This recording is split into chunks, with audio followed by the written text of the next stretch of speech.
Ready? Ready?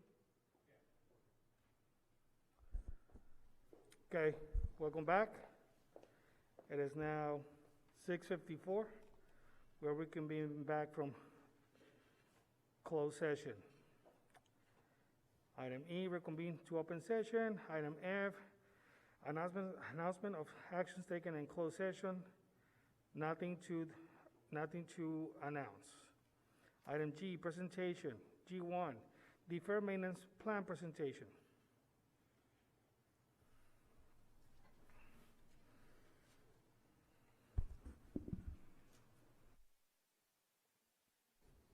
Test. Okay. Good evening, good afternoon, everyone. My name is Cesar Vega, Assistant Superintendent of Business Services here at Calexico Unified. Welcome everyone to the meeting. Today we have a number of presentations. The first one is on our 5-year deferred maintenance program. This is something that the board requested back in early 2020, and I have the honor to present to you not only the report, but one of the more sought-after facilities experts in the state of California, Mr. Joe Dixon, will be presenting this presentation for you. Joe?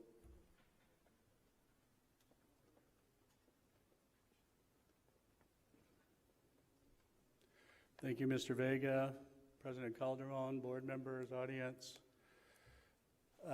Joe Dixon, I failed retirement. I retired from Santa Ana Unified 5 years ago as the Assistant Superintendent of Facilities. I was just coming off being chair of the CASH board, but I have to say, I went into consulting. I've helped a lot of districts, worked with a lot of districts. I've worked with your district before as well, and I appreciate the opportunity to present tonight as well. So let's see if this works.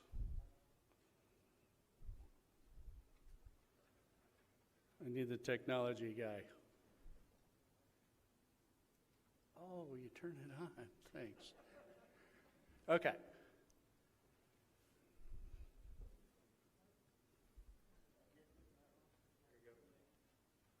Okay. All right, some of the things I want to talk about tonight. It's a rather short presentation. It looks like a long agenda, but let's talk a little bit about routine maintenance, deferred maintenance, LCFF funding. I have some photos, just a couple photos I'll show you of the conditions. One thing to remember is the pandemic really affected our timing. We were here 2 times right before the pandemic, and I had a team here 2 days in April of 2020 after the pandemic. So it's been over a year since we put the data together, but it's still accurate data. It still pertains to the sites and what we think you need to do as far as budgeting for deferred maintenance. Okay. So, deferred maintenance plan, what is it? Well, it's a dynamic document. It's a 5-year plan. It has to be updated all the time, and it should be updated at least annually in a full manner, and perhaps even brought back to the board with the facility master plan, which should also be updated and presented to the board on an annual basis. One thing to remember is schools are required, go backwards. Schools are required to be maintained in what we call the good repair standard. What's that? That's clean, safe, and functional. Schools are clean, they're safe, and everything works. Should always focus on the highest cost items and beware of construction escalation. That's a big deal. I think Mr. Dominguez will talk about it a little bit more, perhaps. What is maintenance? Sometimes we get it confused. We call it maintenance and operations. Maintenance is repair. And there's 2 types. There's routine restricted and deferred. This is school talk. Hey, God, I'm bad at this thing. Should be going backwards, folks. I'm sorry. One more. Okay. So the state school facility program that we now follow was adopted in 1998. It was called SB 50. And it created, as I mentioned, the school facility program. And it also required, if you are involved in the state school facility program, that 3% of your general fund expenditures are devoted to routine restricted maintenance. It's a requirement. And the superintendent or CBO signs that document every year at budget time that says, yes, we have deposited 3% of our general fund into the routine restricted maintenance account. And what do you use it for? All your staffing and maintenance. Again, not grounds, not custodial. I can talk about that a little bit more in a second. You also, all your maintenance equipment comes out of that. All your routine repairs. Routine are the things, the recurring things break down, you go out and fix it kind of thing. And it is typically reactive maintenance. Something breaks, school sends in a work order, maintenance staff goes out and repairs it.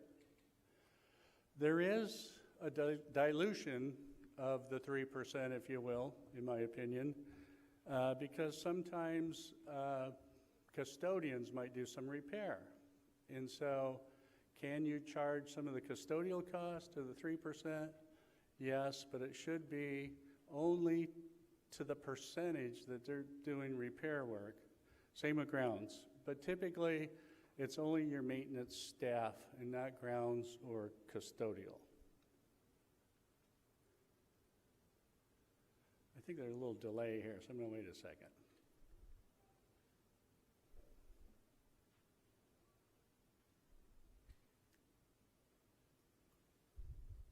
Can you guys like roll the next? Thank you. So deferred maintenance has been around for a long time, since the mid-'80s. The state recognized that schools needed some help maintaining their facilities, mostly for some of the major components of school buildings and components. And so the state put together the Deferred Maintenance Program, DMP, which supposedly matched 50 cents on the dollar to every dollar you spent for qualified repairs and typically replacement of equipment and systems in schools. So it was very rarely, to be honest with you, and I'd been doing this stuff since the 80s, very rarely did they ever give us 50 cents on the dollar, but it was close, and it was a great program. You had to fill out a form, and I'll show you what that form looks like in a sample for Calexico High School. You had to fill out a form, you had to submit it every year. And really, it was a budgeting tool because the deferred maintenance program is in what we call Fund 14. Routine restricted is in Fund 01, your general fund. And Fund 14 still exists, and it's a restricted account, which means it can't be touched by other programs. And it can be rolled over from year to year to year, which is a nice feature to have, especially when you get into expensive repairs. Well, what happened with the local control funding formula, which came into being, what was it, 2010, Mr. Vega, something like that? 2013, 2014, so years are flying by. What it did is it took deferred maintenance in all these other categorical programs and rolled it into one grant. And it never went away except for the state match, which is kind of a bummer because, you know, we lost 50 cents on the dollar for the deferred maintenance program.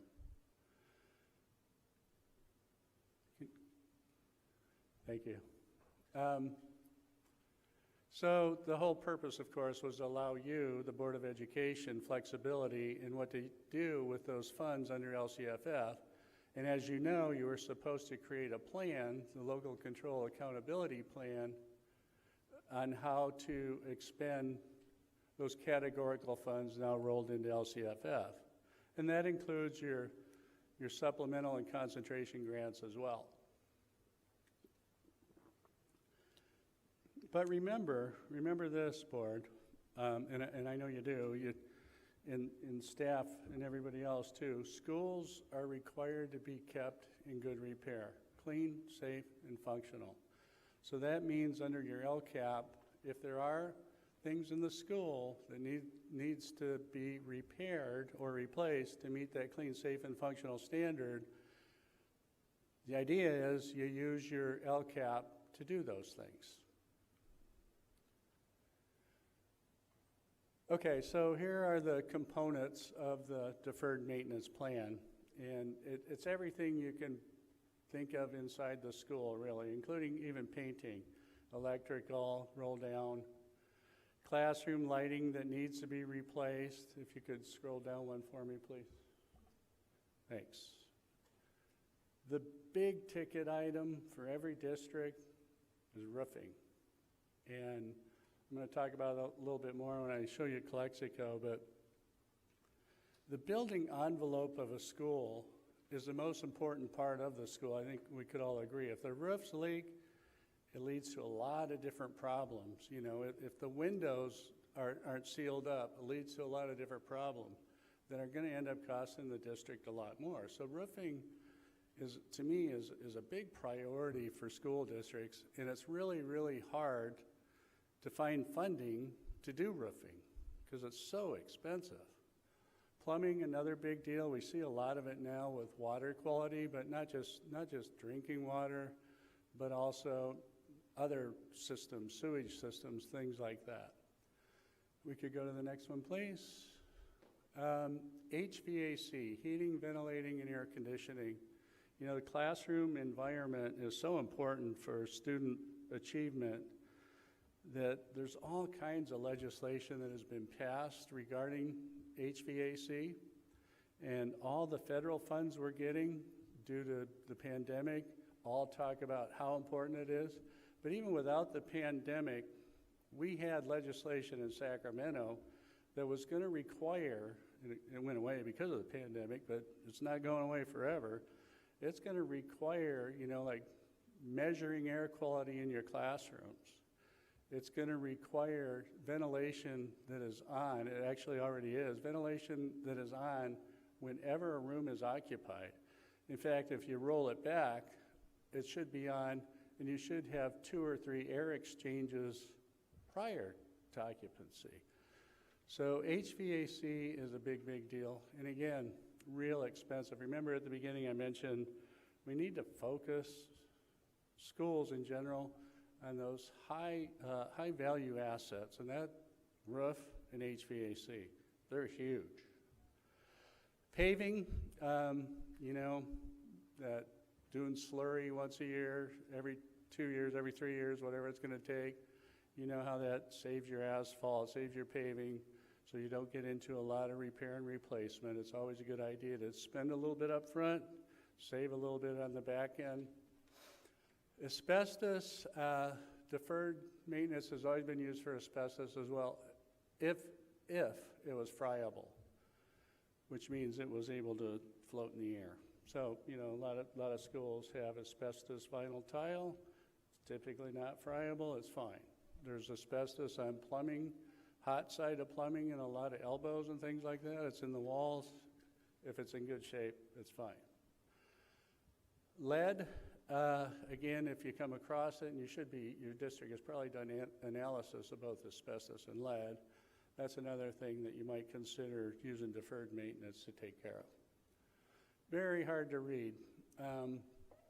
But these are the items that and I have a ton of detail on this that I could provide if necessary on all these items. But the big thing at the high school, and I believe since I did this, the ag building, I believe the roof's been replaced, but the big thing is the roofing at the high school.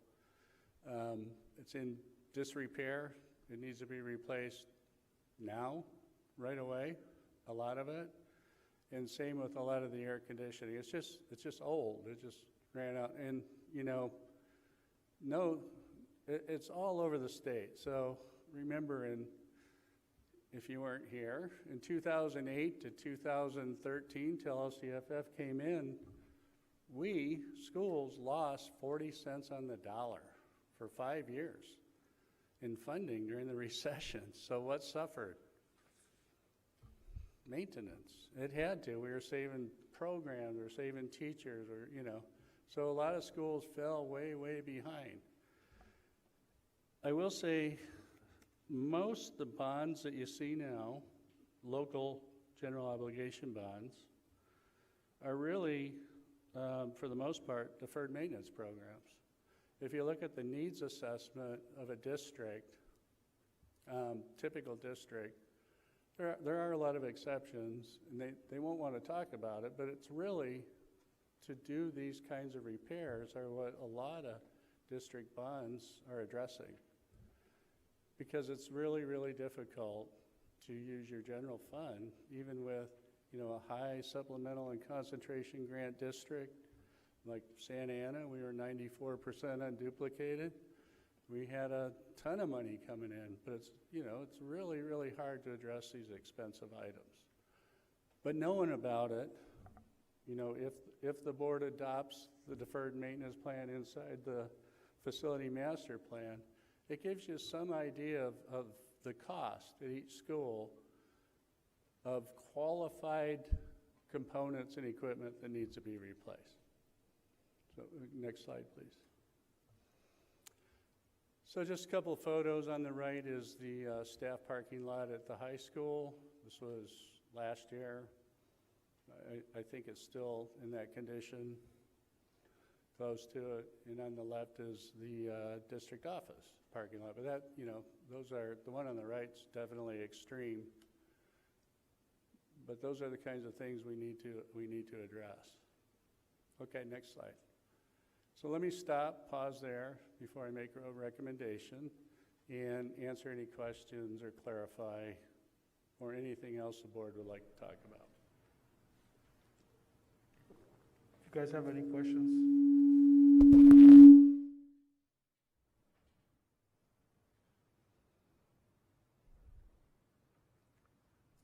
Sorry.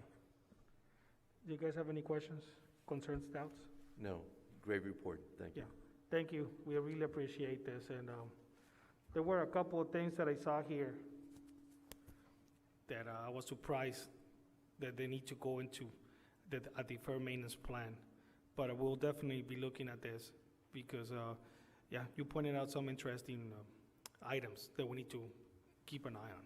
Okay. Thank you. We appreciate it. Thank you. I have one last slide real quick if I could. Yeah, go ahead. Thank you. So I've always been trained to come to the board with a recommendation. So the recommendation would be to accept it and incorporate it into the facility master plan. I believe you have an action item later for that.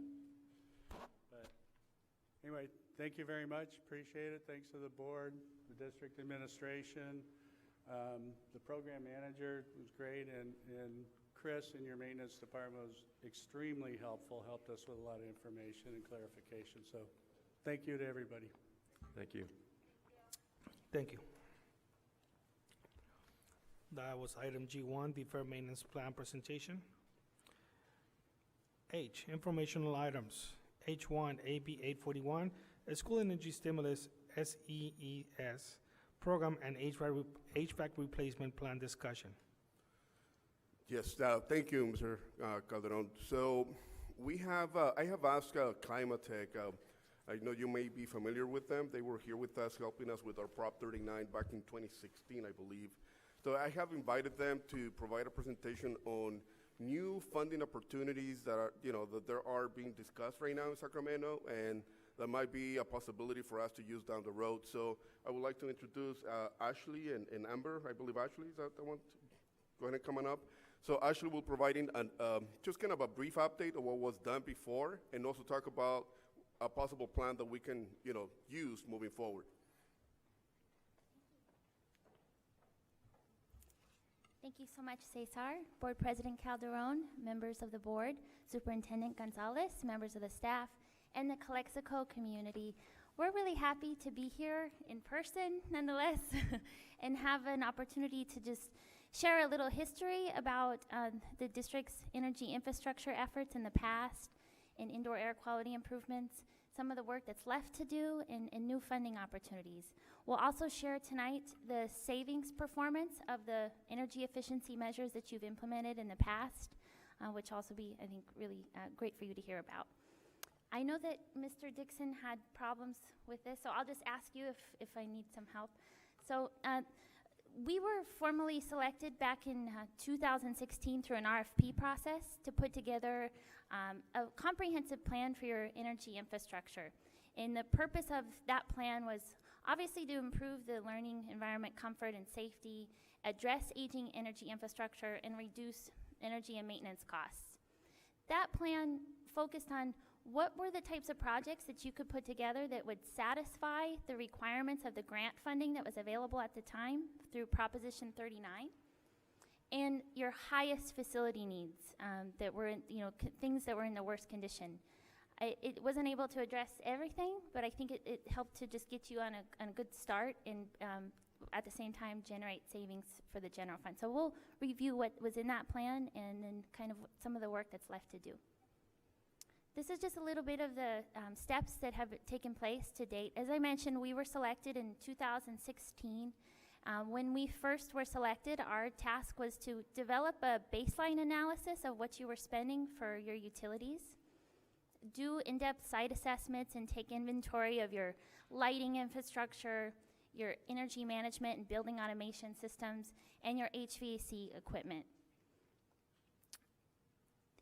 Can you go back real quick? So when we, once we put together that plan, we then obtained a state grant funding from Proposition 39 on your behalf, and then implemented the projects. The board formally approved Phase 1 in 2017, and the projects were done with implementation in 2018. And this is just an overview of some of the work that was done. So it was 4 sites of HVAC focused on the most critical units. And like I mentioned, this was a grant-funded program and also some outside funding. HVAC wasn't able to meet some of the savings to investment ratios that were required for this grant program to be able to address all of your HVAC, but it definitely took care of the highest priority units that were near failure.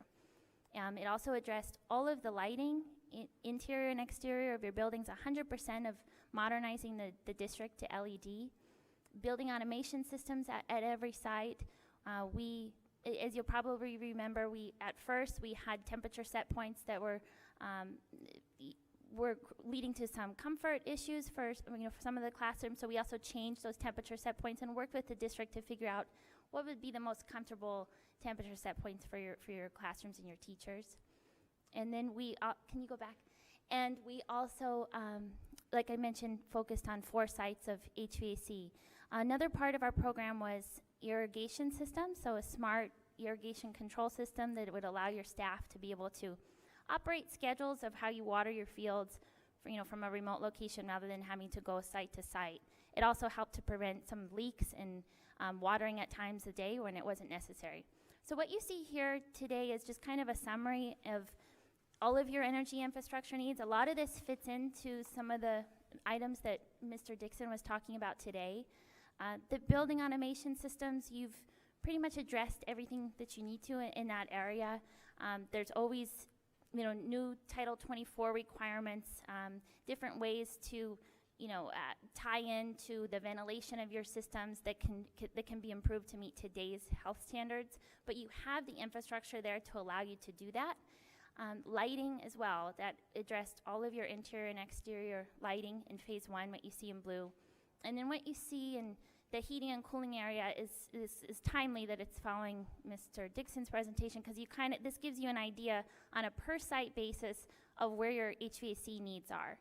So what we did is we put it into 3 categories. The typical HVAC unit has a useful life of 15 years old. So anything over 15 years old is usually considered past useful life in need of replacement. In Calexico and in Imperial Valley, sometimes you'll see that HVAC units don't even make it to 15 years old just because of the climate here. Sometimes you'll see 12 and 13-year-old units that are in need of replacement. For the case of just planning immediately to kind of think of what you would address over the next couple of years, what we have in green is anything that's 10 years or older, just to give you an idea of the next phase of units you might want to be thinking about. And then what you see in orange is in units in the 7 to 10 year range. So you can just be including this in your long range deferred maintenance and energy or facility master plan. So it's about 306 units that would be considered potential next phase, and then the other units is about 185 in the next phase. Other measures that could be considered in the realm of energy is related to solar. In the past, the district has asked us to evaluate solar. I know you've had many presentations of solar, over the years, and we've advised against it in the past because the only funding options available at the time were things through financing or power purchase agreements. In today's world, however, we see a lot of districts with utility rates similar as to IID re-evaluating solar because the stimulus money that's available, the one-time stimulus money, can be used to pay for outdoor learning structures that can be covered with solar, so outdoor shade structures, outdoor dining areas that could be solar powered using this one-time money to generate long-term benefit for the general fund. Yes. When I was in the military, in one of the bases that I was at, we had enclosed hangars. So I'm thinking, could that be used, for example, to enclose maintenance and operations where they fix the buses? So when they're fixing the buses, they're actually working in an air-conditioned area? I don't know if that could be used for the stimulus funds, but certainly you can use solar to power those types of M&O facilities. I think in the allowable uses at the language that's written now, based on the federal guidance, what we're seeing is that using outdoor learning, they're really tied to student learning or outdoor dining to provide more spaces for social distancing and just being outdoors. That's kind of the spirit of what we're talking about. So we can show you if you want to go. I have some pictures which will show you what they look like.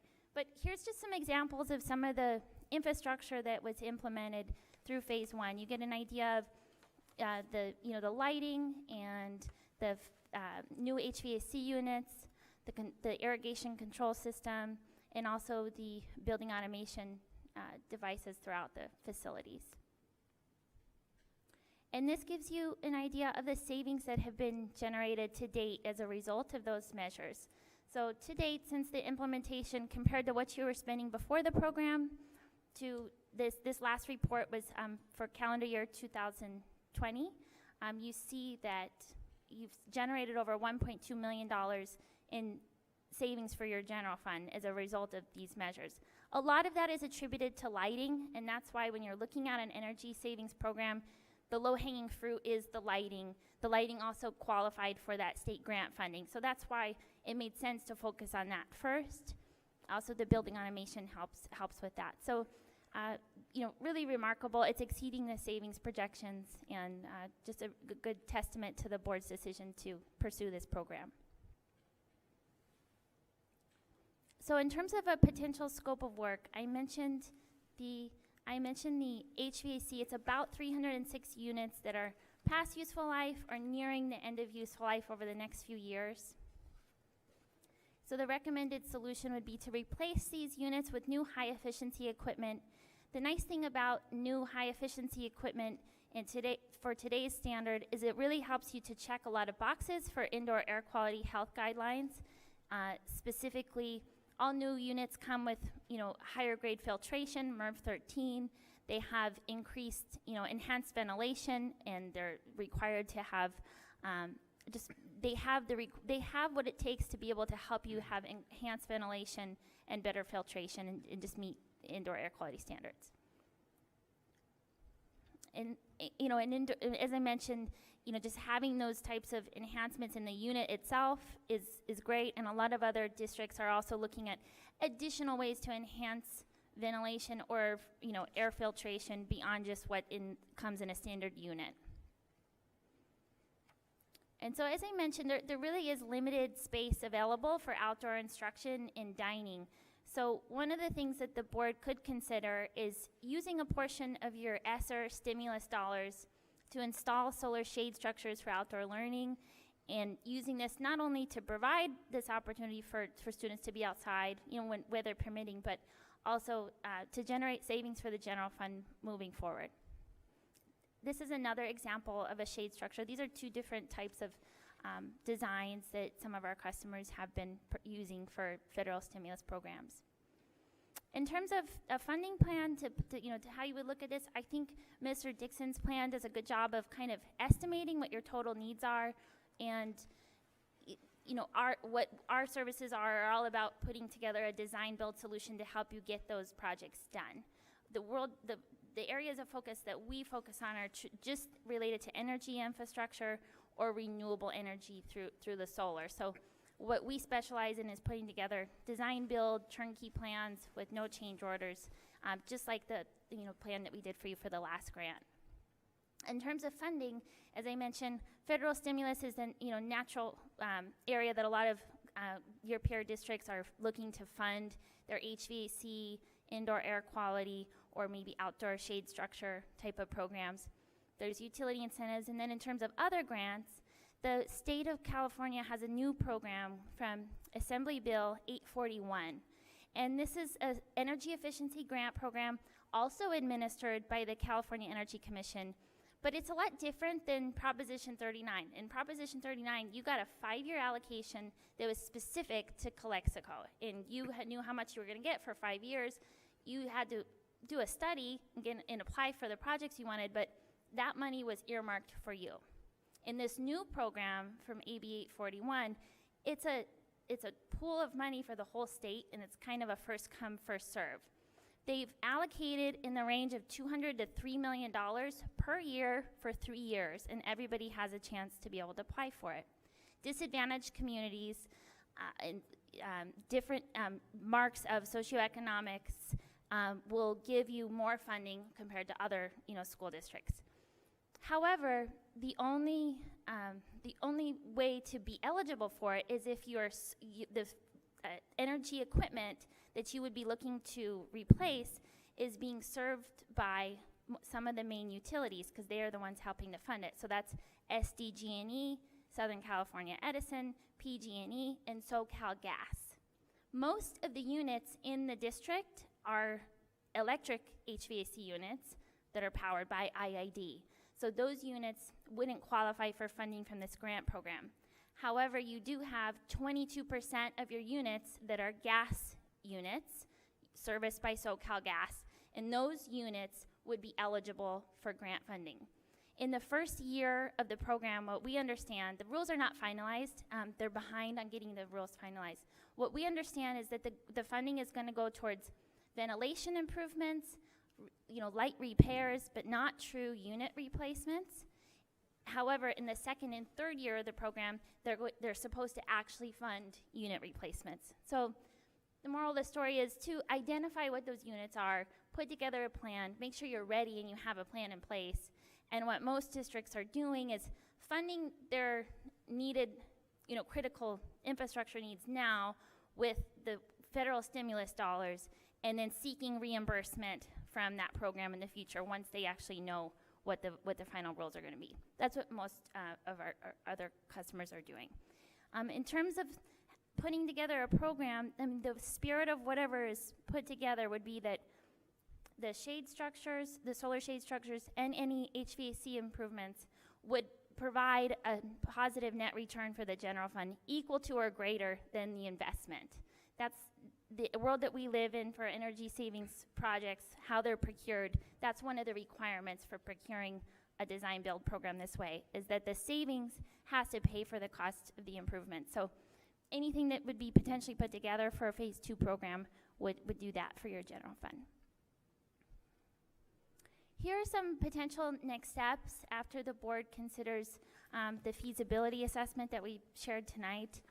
If you'd like to take it a step further and actually have us develop a scope of work for your critical HVAC needs and solar shade structures, we would send our team of engineers out here to revamp the mechanical and the HVAC inventory that we developed back in 2017 and put together, and really assess your facilities on where might be appropriate locations for shade structures, which the board could certainly weigh in on and give your input on what areas of your facilities make the most sense to explore that.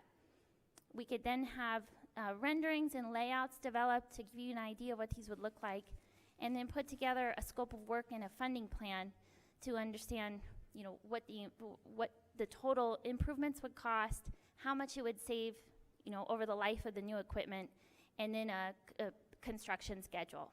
At that time, you could then consider the program for implementation. If awarded, we anticipate that, total construction for this type of program would be in the range of about 12 months, similar to our initial phase. So that was all I had to share with you. I'd love to get any questions that you might have. I have a question. When you mentioned that those demo this plan, are you talking about the American Rescue Plan? That's right. So there's three phases of ESSER, which is ESSER 1, ESSER 2, and ESSER 3. ESSER 1 came from CARES, and that's funding that's specific. It has allowable uses for improving health and safety of your facilities. ESSER 2 also has a provision in it to allow for these types of improvements. And then ESSER 3 came from the American Rescue Plan. And I'm sure you know, but just for everybody's understanding, the ESSER 3, the American Rescue Plan, for this ESSER portion of your ESSER $3, it's $42 million that Calexico is going to be allocated. That just got posted by the California Department of Education this week, the final allocation. ESSER 2, which was what came from the December stimulus, that's $18.4 million.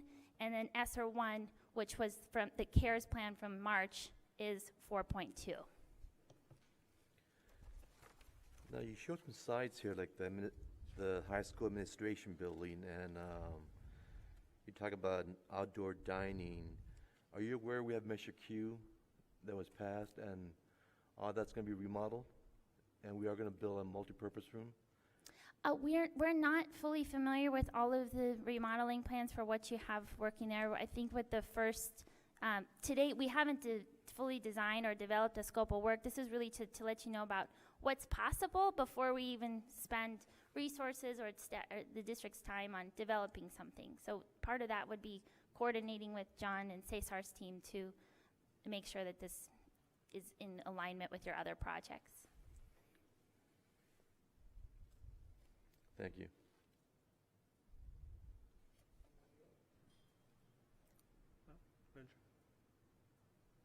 No? Thank you. Thank you for your presentation. Thank you. Thank very you. much. Thank you. Good night.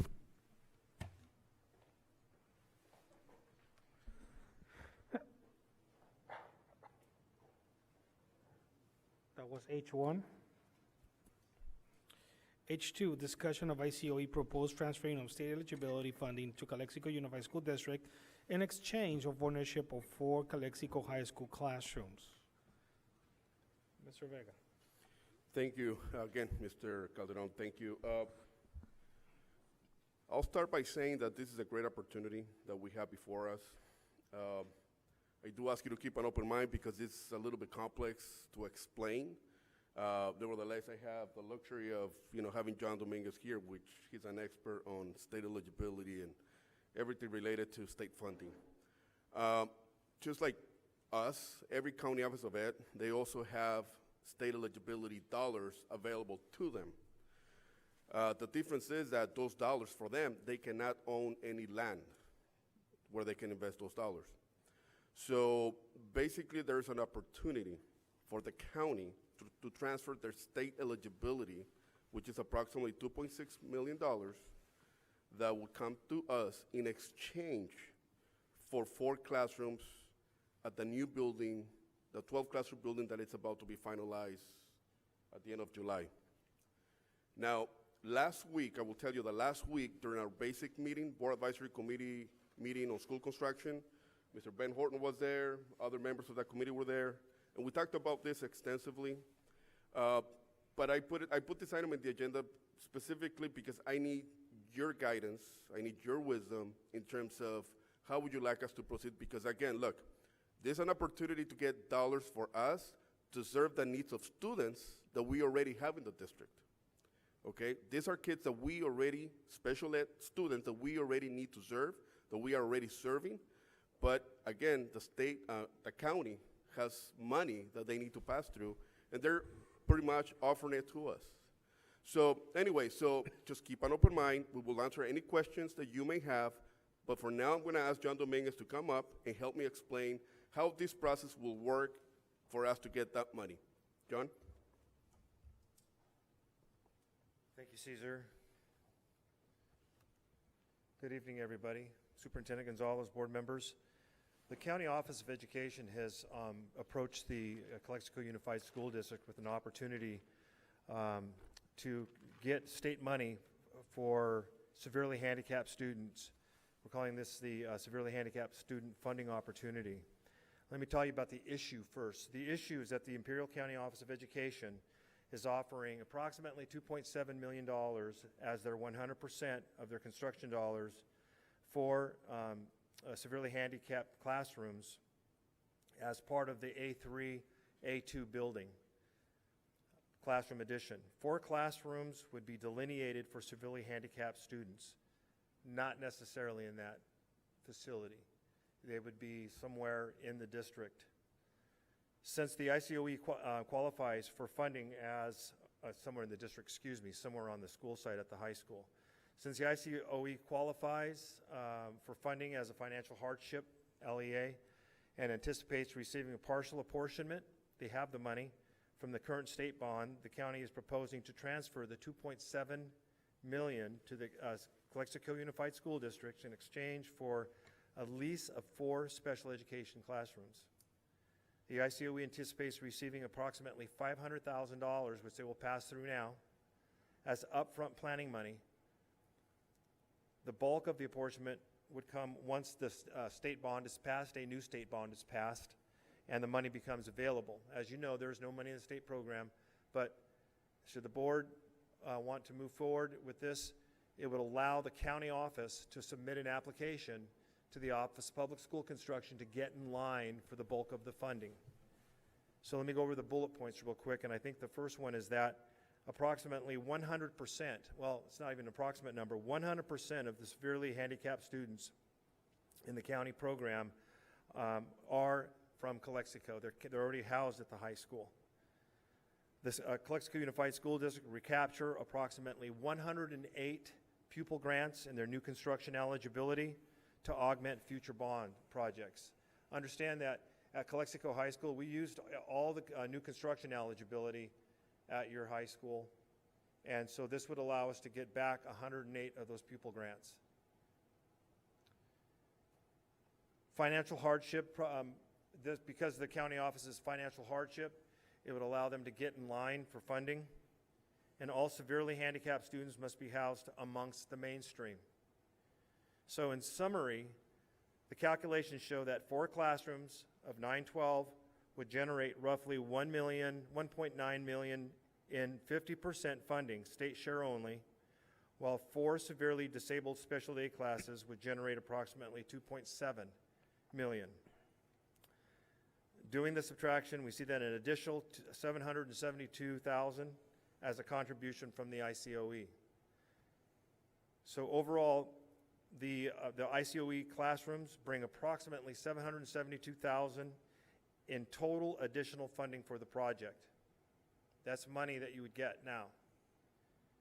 The ICOE classrooms, as a facilities hardship, bring an infusion of cash to the project in shorter term, and we may see funds from the state for the design portion of the $2.7 million within the next 18 months.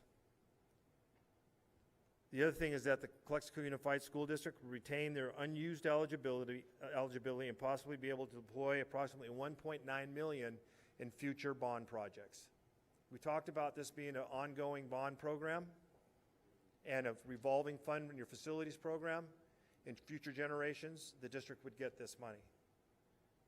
So, in closing and aggressively, I think that, you know, one could argue that the Calexico Unified School District gains approximately $2.7 million, $772,000 cash from the state on this application, and the possibility to receive $1.9 million from the state on a future project in exchange for the 4 classrooms and the new building that will be used by the ICOE. Questions? I have a question. So it has to be the new building, A2 or A3? No, does not. Then, but you said new building, so. Correct. The application will be associated with the new buildings. What But new there's no building? requirement, per se, there's no requirement for the kids to have to be housed in that building, And what building? in the new buildings. A2 or A3? That's correct. That's what I just asked. So the requirement is that they be housed in A2 or A3? No, there is no requirement for them to have to be housed in either of those 2 buildings.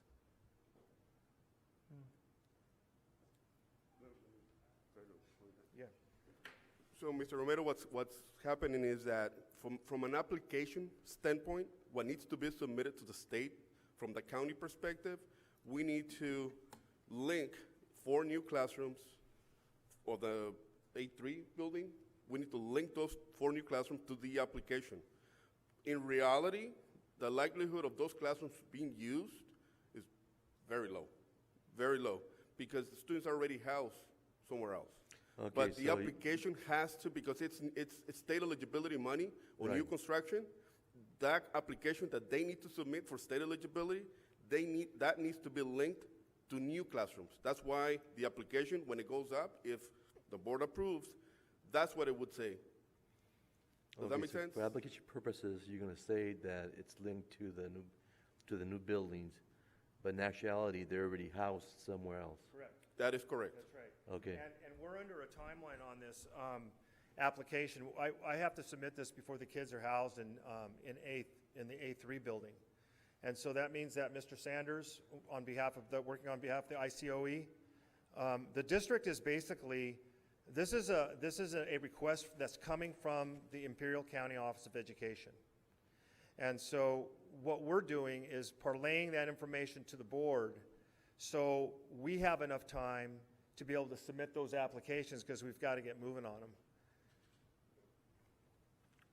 Now, this is a discussion item. There is no action taken tonight. What I need from the board is either thumbs up, yes, move forward and start working with the county on the paperwork requirement, or this is not something that we want to entertain at this point. In essence, that's what I'm asking. There is nothing for you to approve in terms of any legal documents or anything. It's just a concept that I'm sharing with you, we are sharing with you, because there's a lot of money, that can come through us, and, if we proceed as we are, I'm recommending that. Yes, sir. Cesar, you said that the county's gonna give 500,000, right? And then we get in line for the funds, meaning that if there's a state bond, we'll get the funds from there at that time, right? If there's a state bond. Right now, there's no state bond, so that's the thing. Well, it's just, let's wait in line, see if something passes. And that's a great question, Mr. Alvarado, because look, there's a reason why I invited Mr. Joe Dixon to this board meeting. Because if anybody knows what's going on in Sacramento as far as a new state bond, he will explain that to you over the next presentation or 2 presentations later. But bottom line, yes, to answer your question, that is yes. It's subject to a new state bond passing at some point. But just like any other application that we have submitted, it'll follow the same process. If I may, Joe and I attend the same meetings in Sacramento. And so the state has a constitutional requirement to pass a state bond. So that's going to happen. That will happen someday. What this will do is to set the district up to get the money. They're not going to say no to the county office. And they submit their application. At some point, once there's a state bond, that money will then be transferred to the school district. So, I have Go a ahead. comment. go ahead. Go ahead. Go ahead. My comment is, why are we only settling? I think I'm going to up the ante here. Why are we just settling for 4 regular classrooms when we're about to build? And why not build state-of-the-art classrooms for these individuals in our new buildings? For many years, they've been not forgotten, but I mean, they haven't been represented.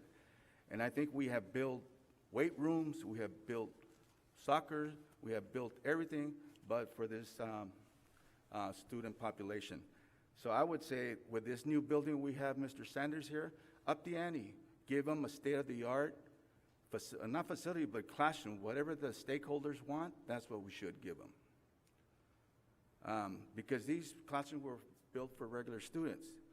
So my thing is, I think we should invest in this population and give not only their students what they need, but also give the staff that work with these students what they need. So that's where I'm at. I think that everybody has gotten a piece of all these measures or these bonds. I think they deserve to get something too. And I think this board should look into it, and I think we should give them something of state-of-the-art facility for them. And that's all I have. I have a question. When was the last bond that was passed? The last general obligation bond, that was last November. Measure Q. But for the state? Oh, for the state. Oh. Joe, you want to take that one?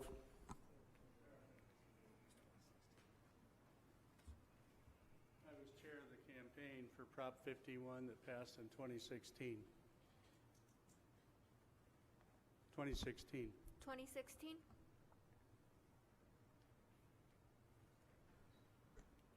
So if I may respond to Mr. Calderon, and in regards to John Dominguez, one of the things in regards to this money, it's pass-through money, right? So there's an eligibility of 2.7 million. Now, right now, the students that are our students in Calexico, they are already housed. And so in the future, if there is growth or we do have more students that require the services of severely handicapped, just like any other of our students, we would need to house them. However, my understanding is that right now, we're okay in regards to servicing them with the current facilities that we have, correct? Right, the current facilities have the restrooms, have the kitchens. I mean, the current facilities where they are right now, they have 2 classrooms at Calexico High School and 1 over at the 9th grade campus, so a total of 3. They already have the facilities well-conditioned, well-equipped, for the needs that they have. Again, this money is, look, the reality of ICOE needing these classrooms is very low, unless there's significant growth. But there's the reality. So we will, nevertheless, if the board considers this as a viable option, we will have to discuss, a lease agreement for X number of years. The county cannot own land, but they can own the classrooms or lease them for 20, 25 years. So I know this was a complicated presentation to present because there's just a lot of moving parts to it, but nevertheless, it's just money that's there to service students that are already at the high school, that are already housed at the high school. There's nothing else that we need to do right now. Even if the classrooms were there ready to go, they wouldn't occupy them because they don't need them. And if I may add, if we don't move forward on this eligibility that we have, that the county is willing to pass over that amount, and let's say 3 years from now there is a need because we have an increase in students with severe handicap needs that we have to address at the high school, and we didn't go with this money, we would still have to provide that space for our students. I support this. I know that we house them in our high school and so forth. So I'm kind of confused here because you're saying that we're going to put down 4 new classrooms that the ICU is going to lease from us, but yet they're not going to be occupied by these students. So either they are or they're not. And then my next comment would be, we're applying for a grant, so then wouldn't that put us in a situation where we're actually telling them that we're going to house them or they're going to educate them in those classrooms and they're not? Mr. Calderon, that's going to come out in the MOU. So the district still needs to negotiate a memorandum of understanding with the county about how these classrooms and where the kids are going to go in the future. Our job is to see that, be stewards of the state funds, and if the county doesn't need them, what better place would the money go to other than the Calexico Unified School District? But you guys are the ones that are going to have to approve the MOU and what goes into that document. As far as, you know, knowing or we can't do anything, you won't be able to do anything unless you have the money with the design, and that's down the road. Our recommendation is go after the money and get that money, so then we can do something with it once it comes to the school district. That's the whole point of the presentation The tonight. severely handicapped classrooms or classes, they do require a lot to be installed in those classrooms. Bathrooms, kitchenettes, things like that, right? Yeah, we're very aware of what goes Okay, into well, it. Yeah, I'm asking. yeah. Now, does any of our classrooms in the new building have those capabilities? No, because they're not special education classrooms. But the grant says that we will house them in the new facility. So, because what you just read, it says that they will have to be housed possibly in that new building. So, The grant says that the kids have to be mainstream, Mr. Calderon. And well, what I'm okay, s- Yeah, mainstreamed. And what I'm saying is that you will be able to work out all of the details in the MOU with the county, but our charge right now is to go after the money and to get the opportunity for the school district to get the money if we can submit the application. It's not us that's submitting the application, it's the county. okay. And it's our job to look out for the best interests of our students. Absolutely. So, with that said, if we were to do this, we will want to do it done right. That's right, Which means and- if we're going to provide a space for our students, because those are our students as well, we would like to, like Mr. Calderon said, to be state-of-the-art facilities with everything that they need. Yeah, So- and once you have the money, then you guys can put forth all those educational specifications that you would want in a special education classroom once you have the ability to fund those classrooms. Okay. Yeah, Okay. absolutely, that's, yep. If I may, Board, I know it's taking a little bit of time, but I would like to ask Joe Dixon to chime in on the topic, because again, he's the expert. John is an expert too, but I think maybe he can explain it a little bit better than us. Well, thank you. I don't know the details of this deal, but the state school facility program is eligibility-based. There's no, the state gives you a grant, you go build what you need to build based on that grant. There's no direct line between the students that create the eligibility being housed in those facilities. There's nothing in the state program that says that. It's a simple, unhoused students are, here's how many seats we have, here's how many kids we have. If the number of kids exceeds the seats, you're eligible. Severe special ed students are, you get about 3 times the amount of money you get for a general ed student. Yeah, I can't see it, I'm blind. But, and then non-severe, you get about 2 times. So it's a significant amount of money, and then, I would just suggest that, if you had to upgrade your facility, it sounds like a really good deal, upgrade your facilities with a little bit of that, you could do that. But there's no direct line. Well, now you got me thinking and fantasizing a brand-new building, okay? So now it's your fault. You got me thinking about this. Brand-new building, brand-new facility. And now I want it done. So, look, I think I have a good presentation to make when we go over the Measure Q.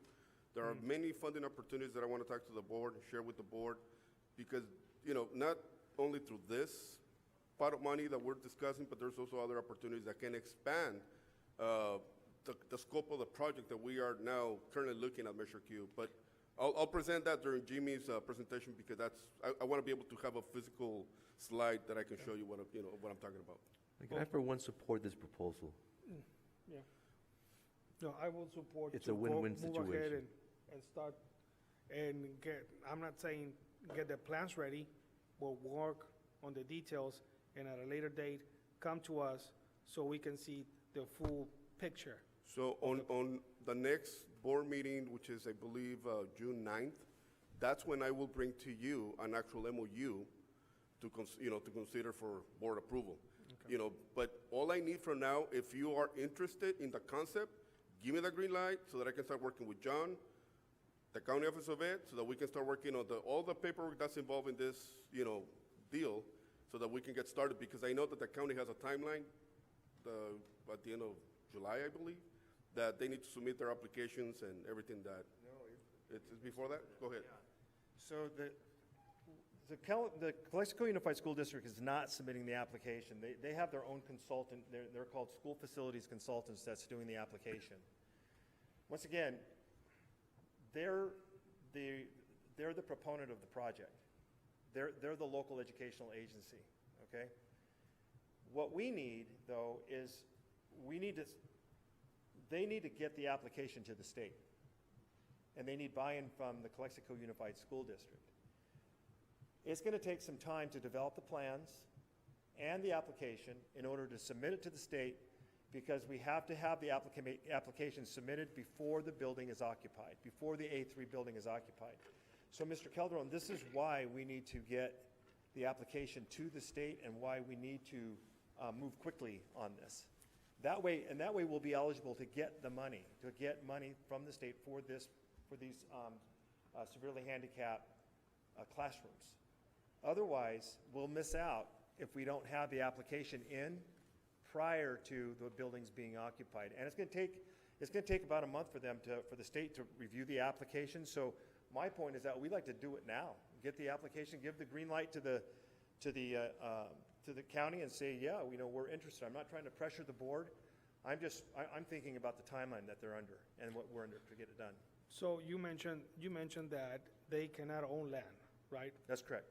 But so if we decide to build a brand-new center, Yeah. right, a brand-new building, we have to do that. Yeah, that's going to be in your MOU. That's Okay. the discussion that you guys Okay. have to have with the MOU. Okay. Okay? This presentation and my discussion is informational. And so time is of the essence in order to get this discussion going with the county, to get that MOU in place so you guys can then submit your application, get your application submitted in the meantime so we can get the ball rolling. But Yeah. you were approached by ICOE, correct? To I'm approach sorry? us? You were approached by ICOE to approach us? Yeah. Yeah, I think at this point you have, well, I don't know how the rest of the board feels. To go ahead. Well, There's Well, no they're impact for us right now, correct? There's not I'm gonna be no sorry. impact for us right now, correct? no. So all they want to do now is give them the go-ahead so they can bring us an MOU for the next board meeting. But we haven't approved anything. We're just showing that we're interested, Yes. and I'm interested. To see if we would approve it. At that point, we can say yeah or nay. Yeah, exactly. And so what I'm telling you is that the county is moving forward with the application. You don't have an MOU in place yet, Yeah. okay?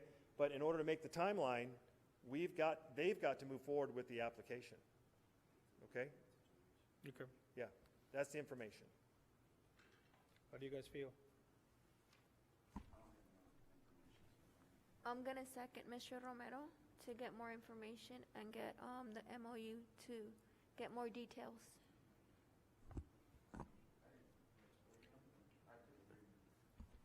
I'm gonna second Mr. Romero. No, my recommendation is we support him and go for the,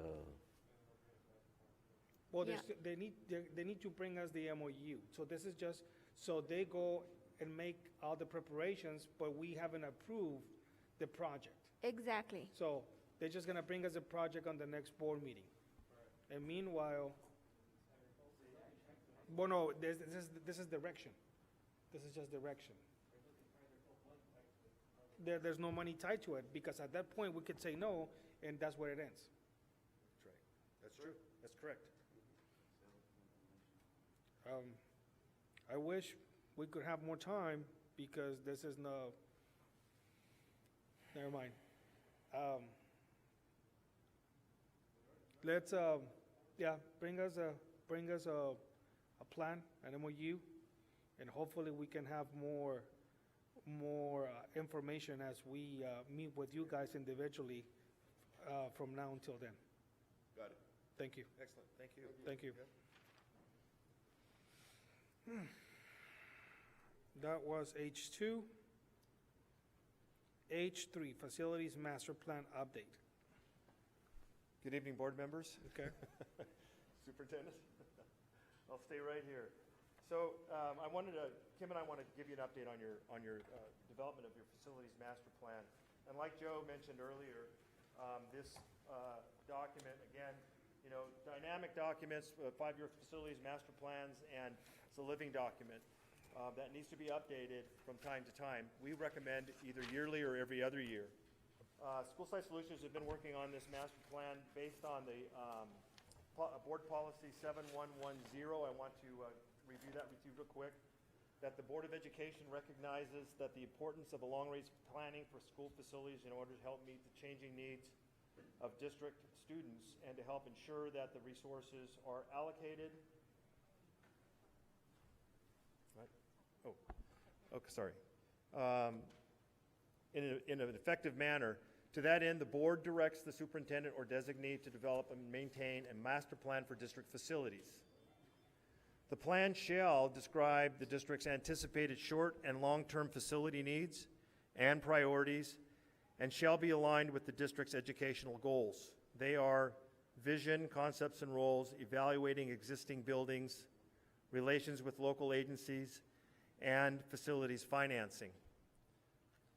It also goes on to say in board policy that the superintendent or designee shall ensure that staff, parents, guardians, students, and businesses and community representatives are kept informed of the need for construction and modernization of facilities and of the district plans for facilities.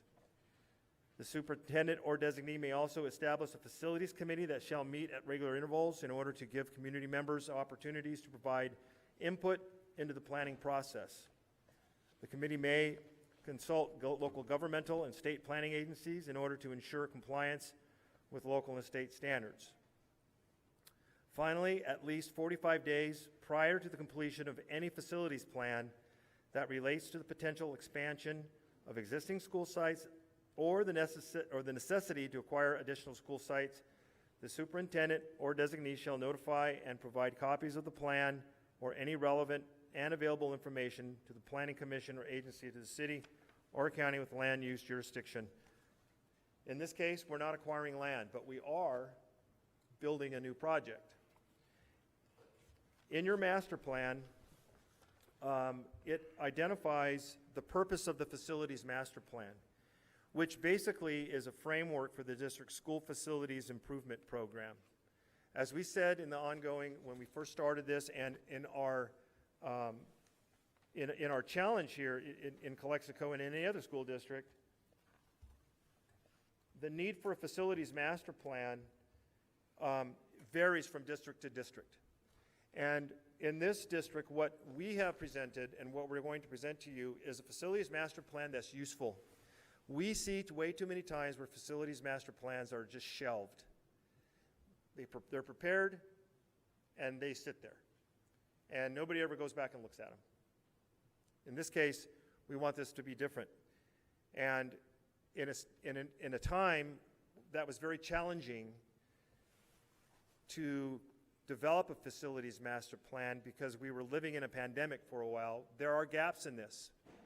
And that's because we had challenges getting to committees, which we are now embarking on with your basic committee, and congratulations on that, because that's going to be a big help to us to fulfill the goals from your board policy.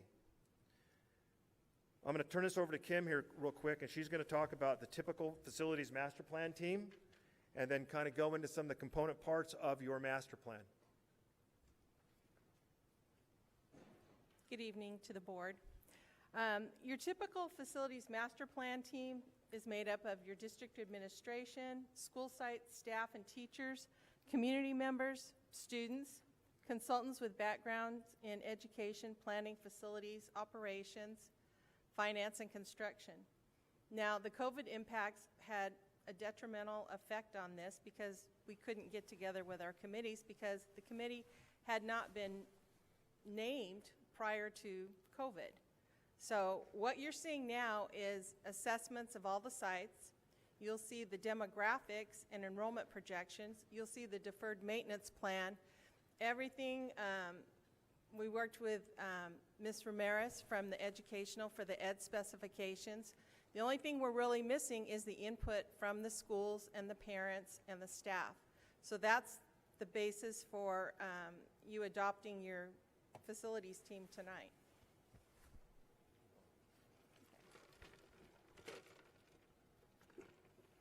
So, oops, boy, this thing is pretty tricky. Okay. Your facilities master plan, the components are your facilities assessments. That's when you go and look at all the parts of the schools and rank them according to what needs to be done. Number 2 is your cost opinion strategies. How can you fund those repairs? Number 3 are your demographics and projections of where the kids are going to come from maybe over the next 10 years. Number 4 is funding options. The 5th part is staff input and community engagement, which will be our facilities team. And number 6 is the costs and priorities. Goals and priorities. I need my glasses. Number 7 is the implementation plan, and we will get to that later in the project. When we look at cost opinion strategies, this is a moving target. And one of the areas that we want to be very conscientious of is how do we develop cost estimates when we have a moving target like school construction? One of the things that we want to do is be able to develop cost opinions on accurate information, and as accurate as can be. Because what we don't want is to go out and estimate a construction project when inflation is so high that we know it's not going to stay there. So we like to take what those projects are that we're going to be identifying in your master plan, and when they come and develop a priorities list, and when that project becomes to fruition, or it's going to be coming to fruition, we want to start the project, we do your cost opinion at that point. And we'll go out and evaluate that cost for that project then. We have kind of a rough estimate of what the total needs are at each site collectively and holistically as a total. But for each individual project, when you get the price of lumber and a piece of plywood that was $25 a sheet 2 months ago, and now it's $90 a sheet, how do you make a real cost opinion? So that's kind of the strategy that we're looking at, that we need help from the board and the committee and some direction there. Go ahead, Kim. Okay. Our facilities assessments that are in the master plan have to do with ADA upgrades. Right there you see Kennedy Gardens in the multipurpose room, where they have that pit in the multipurpose room that is non-accessible. You'll see path of travel improvements, holes in the concrete, the play fall zones that need to be replaced, window replacements, exterior paint that's cracking and peeling, and restroom upgrades. Those are just a small piece of what needs to be done. So what we start out with is we do the site plan and do the inventory of all the buildings and the site improvements. And they will tell you the building areas, the date they were built, the type, and the number of classrooms. That's just a sample. So then what we also do is we get into demographics.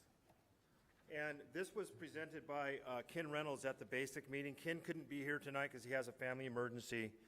And so what we looked at in terms of the demographic study is that it basically is a map that's going to show the district boundary along with the location of each student based on their residential address. This geographic data is the foundation of our geographic analysis. Any red dots outside the district boundary will represent students attending one of the district schools or programs, but have a residence outside of the district. The map also identifies different areas of student population density. Next slide. And then we look at the enrollment projection summary.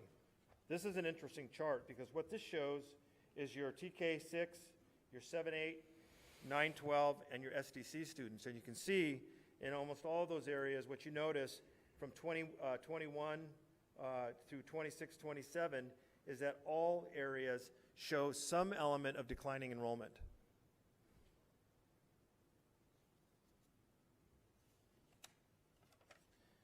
We also take a look at new housing developments. And please keep in mind that, that the city and the county planning agencies or departments were contacted. We were able to take all of those planning developments and put them in your master plan, and looking at what that density is going to cause the district. And so assuming that, or the build out, and assuming that 375 of the 14,580 planned units are completed over the next 6-year period, we'll see how that goes. Hopefully that will be the case. There would be an average of 63 new housing units per year in Calexico. And then we also take a look at your facilities utilizations district-wide. And you can see that, interestingly, that the blue representing schools with a utilization rate of under 70%, yellow represents a utilization rate at least 70%, but under 80%, and red for schools that have over 100% utilization. What that means is that you have extra space at your sites. The one, as you can see on this chart, the one that is of most concern is the high school. 77.9%, so 78% there. We're going to have a little presentation. I think Joe, he's gone. Okay. Joe did the deferred maintenance plan. That's going to be in your master plan also. In addition to that, we'll look at determining your funding options. Your modernization funding, new construction funding, financial hardship, facilities hardship, which we are looking at right now at the high school, and that is going to be one of our primary sources of funding from the state, is your facilities hardship program. We call that the seismic program. Local funding sources, your developer fees, certificates of participation, which we don't recommend. General obligation bonds is something that we do recommend. Other funding options is your LCAP, deferred maintenance, and one of the things I'm going to add into this also is your federal programs. There are with the new stimulus package that the president is bringing out, there should be money there in that package also that the district may be eligible for, that they need to look at, just like what Climatech talked about tonight. We also have included your district's new construction eligibility, and as I mentioned earlier, your 912 construction eligibility has been used up at the high school, but you do have a substantial amount of new construction eligibility at your K6 level and your middle school level and SDC. So they would get 91 of those 912 back. Right, that's right. You would get 106 of those 912s back. If you went with the county program for their construction, you would get 191?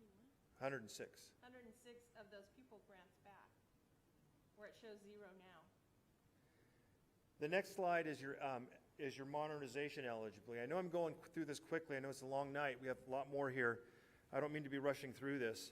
Your estimated modernization eligibility, keeping in mind that the buildings can increase, that the eligibility can increase as buildings turn 25 years old and when the enrollment increases. But if you look at this eligibility chart, look at your school sites and then look at the state funding model, the local match, and then the project total.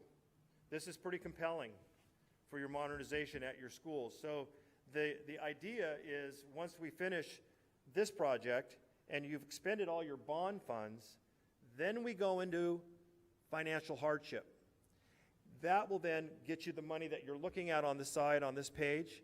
And in addition to this, for those buildings that are the construction type, that's concrete masonry, that qualify under the facilities hardship seismic program, that are the same type of building at your elementary schools that they are at the buildings that we have that are going to get approved by the DSA for the facilities or for the seismic program, those buildings would also be eligible for seismic money too. So you would have financial hardship, and you could combine that with facilities hardship as well. Okay? I have to ask you this Yeah. question. We have two schools, Dual Elementary and Rockwood Elementary, that says previous mod back in 1989. Uh-huh. What is it that we can do to either build or rebuild these schools? Well, You have to wait till it's 30 years past, is it 25? 25. So here's the answer to your question. What we need to do is we need to finish this project here. Yeah. That's right. We need to finish the high school project. Because once we expend those dollars, you will qualify for financial hardship in this district. And so the answer to your question is get this project done. No, of course. Yeah, yes. right. But then we start to roll right into the next project. So what we've tried to create in this district is a revolving facilities program. And it's working. Because you're going to get money from the state on your seismic program that you had for the culinary arts. That money goes back in. It's not a lot of money, but it goes back into your Fund 21. Okay. And then, once we finish out these other programs, or this larger project at the high school, now you're going to be eligible to then start the process of developing educational specifications for your elementary schools that you mentioned. Okay. And those ed specs, remember, Mr. Calderon, those educational specifications are extremely important because it's form follows function. You ask the question, how can we get started? We're going to fire back a question and say, well, what do you want in those buildings? What kind of buildings do you want? How are they going to work? How are they going to support the educational program? That's where the board, that's where the committee, the basic committee can be thinking as we move through this. Okay. Yeah. And that's the beauty of your master plan also, because we'll identify your vision in the master plan of what you're thinking about at those schools. Okay. Okay? Thank you. Correct me if I'm wrong, but you can apply for, say, 7 schools modernization, and then you can focus it all on those 2 schools you're talking about. But first, we have to finish the high school. That's right. Right. Okay. Yeah, in order to But qualify. you gotta get in line in order to get the money. Yeah, But first, we have to finish the high school. that's correct. We got to Okay. finish that project. We got to Okay. expend your bond money. Okay, Yeah, spend the we bond got to money. pay down your bond. That's right. We got to, You gotta be at 0 in order to be financial yeah, hardship. we got to go to Costco and spend all our money. Well, we need to finish the high school. Yeah. That's, okay, thank you. Yep. You gave me some ideas now, Mhm. thanks.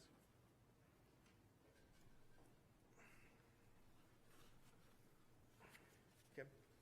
Community engagement. So now, here's where we're going to start. Once you adopt your facilities committee tonight, we'll have our steering committee meetings.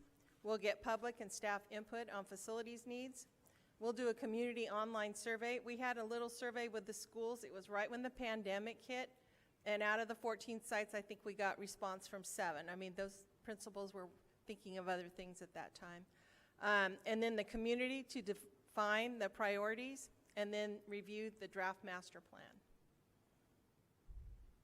So thus far, working with the school district, Mr. Vega, Mr. Gonzalez, the administrative staff, MOT, Chris, they've been extremely instrumental in helping us to get through this, and some of the principals, and we thank you guys very much for that work that you've put in for this. There's work to be done.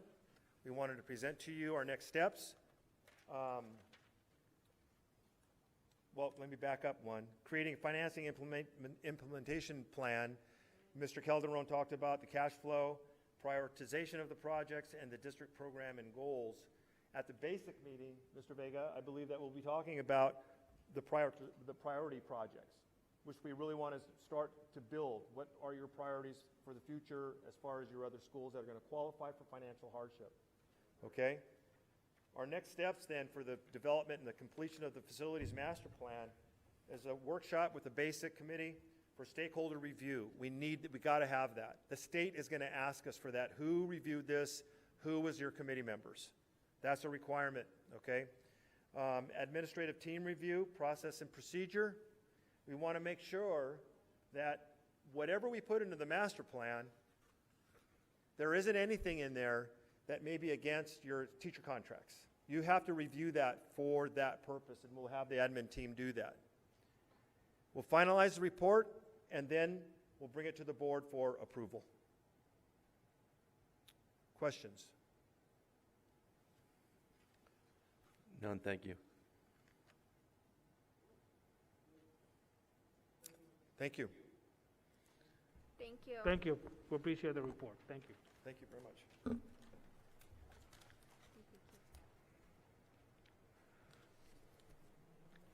That was H3, Facilities Master Plan. Item I, discussion, possible action. Well, I need to make a statement Go before we ahead. go any further. Good evening, everyone. I would like to table items I1 through J2. I was informed that only deferred maintenance plan and facility master plan items would be discussed tonight. I received less than 24 hours to prepare for this board meeting. Therefore, I'm not ready to present or to represent the best interests of this district, and I apologize for this inconvenience. That's all I have. So I have motion that. So there's a motion to table items I1, I2, I3, and action items J1 and J2. Is there a second? Well, I would like to I'll do a second, but with discussion. second with discussion by Yeah. Mr. Alvarado. Is there a reason why these were put in? That was my question that I'd like to have. I don't know if there was input. Was there input from anybody as far as this goes? Yeah, so I can answer that with Mr. Alvarado. In regards to the facilities master plan, the deferred, we have the presentation, and that, I think since April, we've advised the board, April 20th, that this meeting was coming up. So in regards to the presentations, information items that we gave to the board, what the discussion possible action is basically now that there's been a presentation to the board has been given an opportunity to ask questions. The hope is that we can move forward on some of these deferred maintenance items that we've been discussing now for a while. Now, in regards to J1, that is an item that we've discussed with the board president. That one, if we don't approve it tonight, the district will not qualify for about $7.1 million in monies. So that is a very important item. All of them are important, but by tabling J1, I'm just letting you know that we would not qualify for over $7 million of money. And actually, I believe Ms. Elisa Ramirez told us the last board meeting, Correct. didn't she? She did. She did tell us about this. Other than that, I agree with Mr. Calderon, we should table everything else except J1. But again, there's a motion on the floor and there's a second. Well, I'll go ahead and withdraw my second. Okay? On that note, I'll withdraw my second, and I'll. You will try your second. And just, let's do on the J1. I think that's important. Well, unless Mr. Calderon wants to withdraw his motion or amend his motion to table everything else except J1. Well, the motion died already. No, it didn't die. Mr. Alvarado just I just pulled his withdrew it. second. He But withdrew it his didn't- second. But there, say what? Mr. Alvarado withdrew his second. He withdrew his second, and now the only way that the motion will die is if there's not another second, or, well, yeah, that's the only way that the motion will die, if there's not another second. But also, Exactly. Mr. Calderon does have the right to amend his original motion to table everything else except J1. So I don't know how he's going to proceed. I mean, I wasn't here when Oh. this was discussed, so Okay. um, I'll sit out. Okay, so there's no, I was absent. okay, he was out, okay. Is there a second to his motion? Motion dies for the lack of second. I move to table everything else except J1 and continue with J1. Is there a second? I'll second that. There's a second by Mr. Alvarado. All those in favor, please say aye. Aye. Aye. Abstained. What's the motion? The motion is to table everything else except J1, because J1, we had talked about approving, we had talked about, Elisa Ramirez had talked about that item in the last board meeting. No, I don't support tabling all the other items. Okay, so there's a motion on the floor. All those in favor, please say aye. Aye. Aye. Aye. No. Motion passes 3 votes in favor, Mr. Calderon, Mr. Alvarado, and Ms. Magallanes, 1 abstention, Mr. Calderon Jr., and 1 nay, Mr. Romero. So J1,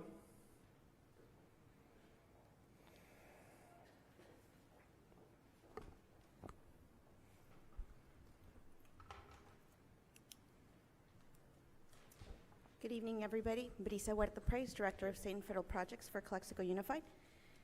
Today we're here to discuss and kind of overview of the Expanded Learning Opportunity Plan. Next slide, please. Okay. So the Expanded Learning Opportunity Grant Plan is part of the Return to School the governor passed earlier a couple months ago. And so the district is getting $7.7 million to create a learning recovery program for students, and it really has a focus on some of our subgroups: low-income English learners, foster youth, homeless youth, students at risk of neglect, abuse, disengaged students, students below grade level, and students with disabilities. Part of this money does include $1,000 for each homeless student. It's for supplemental instruction, support for social emotional well-being, and to provide meals and snacks for students. Okay. There are some stipulations as part of this grant that 85% must be spent for in-person services, 10% needs to be spent on hiring paraprofessionals or providing additional hours to those that we are already hired, and this money needs to be spent before August 31st of 2022. So it includes starting now until next August. Next slide. There are 7 very specific areas that this money must be spent on. And I will go over a little bit deeper into them when I go over the activities. Okay. This plan did require stakeholder engagement, and one of the things that we did to gather the information and design the activities for this plan is really incorporate the feedback and the process with the LCAP stakeholder engagement. So we really used all of the surveys, the feedback that the parents, the teachers, our community members have provided since we were working on the learning continuity and attendance plan, our panorama staff, student, and family surveys, and additional meeting from the stakeholder meetings, which included the core committees. It included certificated staff, classified staff, students, parents, teachers at the district. We do need to identify how we're going to communicate with families these opportunities for supplemental instruction and support. So we have some really well-established communications in the district, which include Remind, Constant Contact, newsletter, the marquees at the school sites, the school website, as well as the district, case managers, which I will go into a little bit more later, and then word of mouth, really looking at our site staff to communicate directly with our families about the specific activities that are available for our students and their families.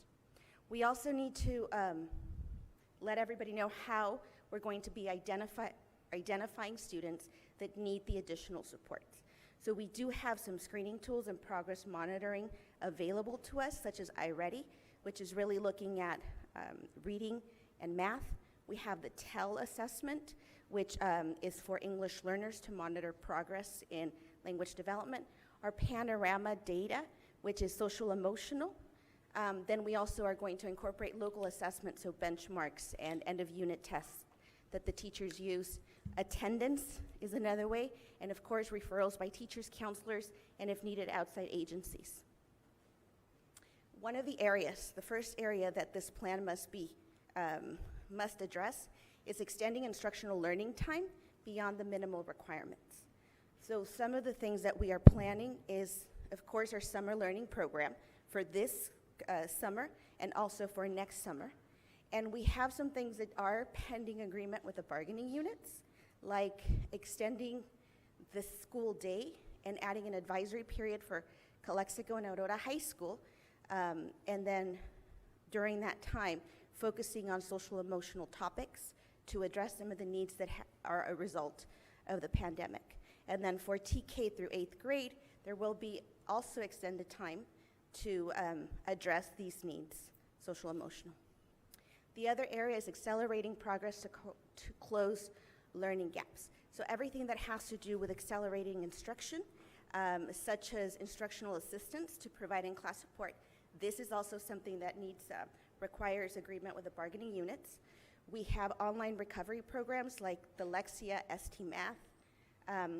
We will have in-person and virtual tutoring, either one-on-one or small groups.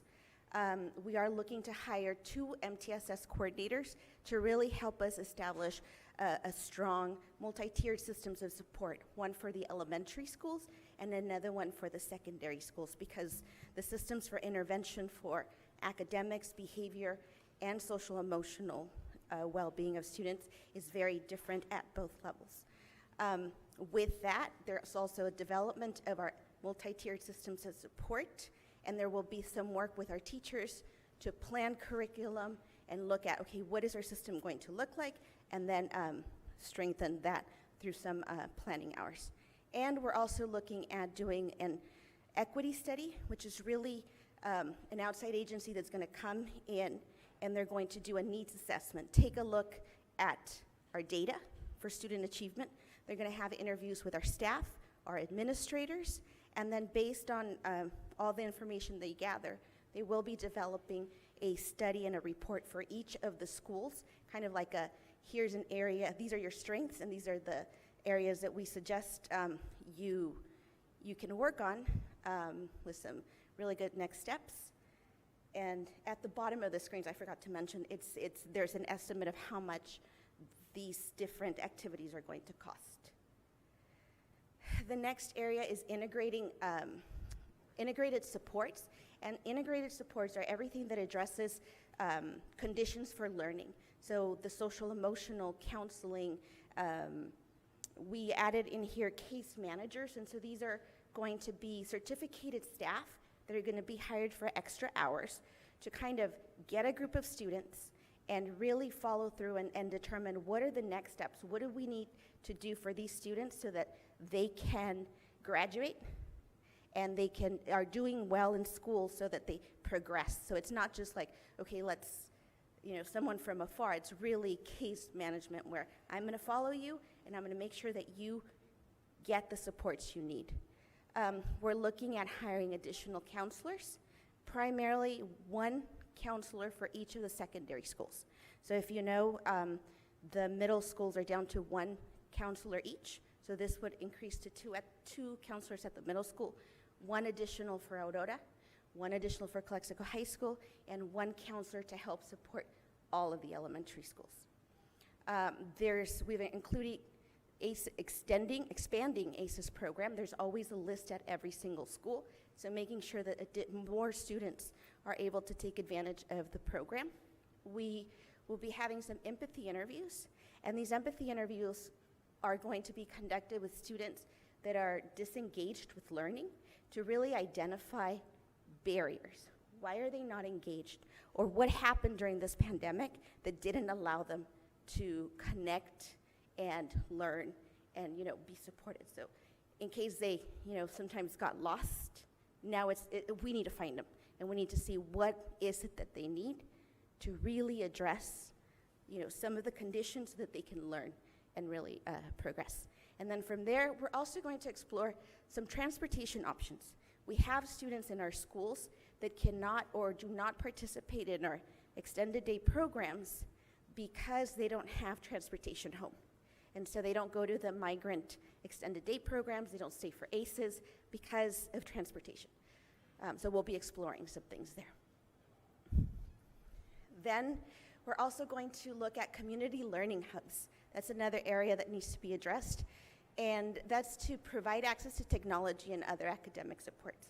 So we'll be looking and trying to work with our community partners and creating some learning hubs for those students that can't stay after school, may not want to stay for the entire, after school till 6 o'clock after school program, but they still need somebody or a place where they can come, get some support with their homework, and then they can go back home and do continue their afternoon. And to support these community learning hubs is hiring 2 additional school technology assistants to provide support. Sometimes parents and families need that tech support. They don't know how to get onto an app. They're having trouble with their computers, and so these assistants will be able to help parents, or maybe even a phone line for support. Another big one that we have here is support for credit deficient pupils. As a result of the pandemic, we have a lot of students that, because they weren't connecting and engaging and learning, there are a lot of Fs. So we need to address those students and really looking for after-school credit recovery options through Excelis or Cyber High. So we're gonna get additional Excelis licenses, have extended Cyber High sessions and celebrations for at-risk 12th graders. We have some seniors that are a few credits shy of graduating. So rather than say, ooh, sorry, can't do it, you gotta go to summer school, they're gonna have the opportunity, if they've started a Hyversize session or an Excelis session, they will continue attending the sessions until they're finished so they can get the credits they need to graduate. And then at that point, have a little celebration. It's been a difficult year, and they deserve to be celebrated for this accomplishment. And to help that and to make sure we identify all of the students that that are at risk of not graduating, hiring some guidance technicians to support the counselors to look at transcripts, identify students that need additional help, make sure they get and they enroll in either Excelis or Cyber High School after school. The next one is our additional academic services. Really, this is just for some diagnostic and progress monitoring tools to make sure our students, so that we know where students are at, and then as we put in these interventions in place, we can tell if they are making progress. And if not, then maybe we need to kind of look at our plan and change it. And then the next one is staff training.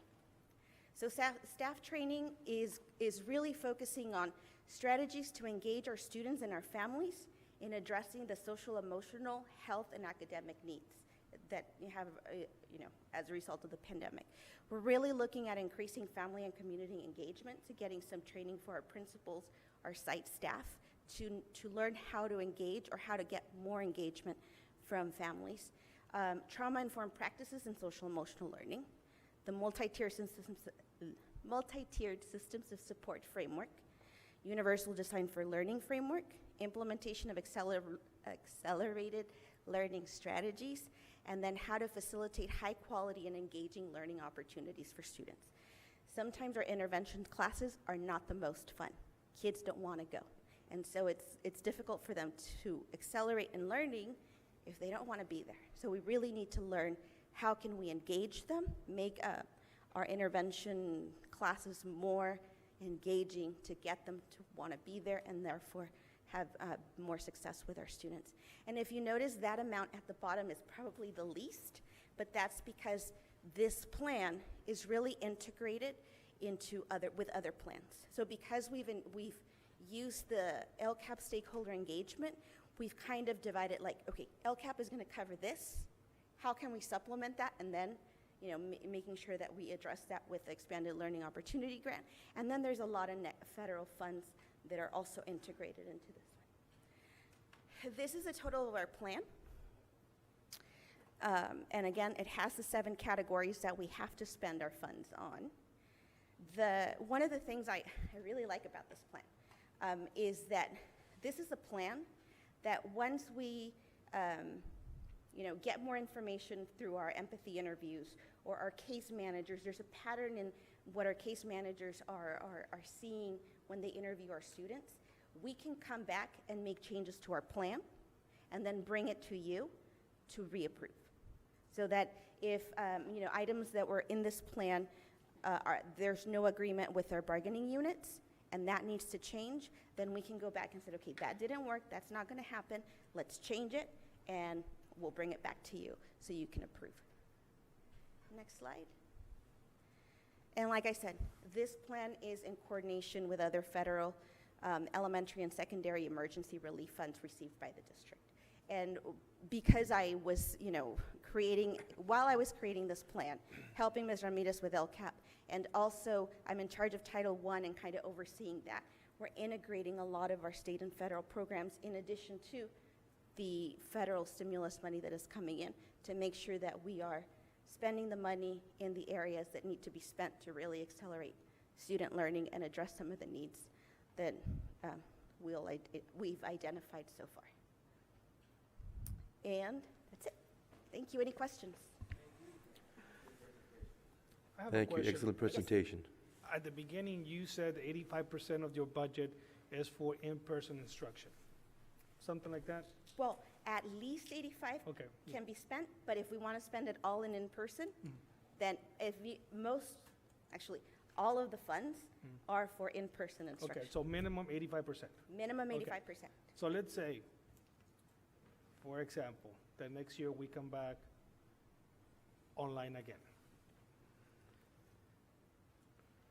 Same rules apply, 85%, even though it says in person, you know, via Zoom or whatever, would that apply? That's a really good question.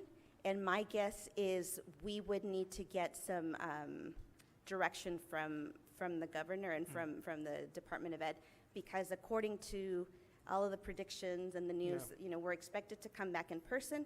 So therefore, this plan is intended to get everybody to come back in plan. So at that point, if we have to come back virtually, perhaps they're going to do some changes and allow us to use it for. Okay, but still 85% of the budget will have to be in, you know, communicating with the students and student-related one-on-one. Okay. Yes, yes. Thank you. But good presentation, though. Thank you. One thing I did want to highlight is the 10%, and it actually works out a little less than 10% of the funds that need to be spent on instructional assistance. It does not include the $1,000 per homeless student. So it's actually like 9% that needs to be spent on instructional assistance. If there's no agreement reached there and it can't be used for that particular purpose, then we need to forfeit that money. So just kind of letting you know. Okay, well, good presentation. Thank you. Thank you. Thank you, great presentation.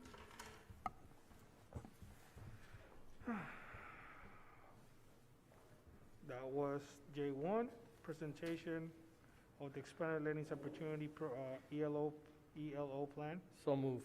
So, Second. motion by Mr. Alvarado, second by Mr. Romero. All those in favor, please say aye. Aye. Aye. Motion passes 4-1 with voting in favor are Mr. Romero, Ms. Magallanes, Mr. Alvarado, Mr. Calderon. Abstaining is Mr. Calderon Jr. Item K, adjournment. So move. There's a motion by Mr. Alvarado. Is there a second? Second. Second by Mr. Romero. All those in favor, please say aye. Aye. Aye. Yeah. Motion passes 5-0. Good night. Good night.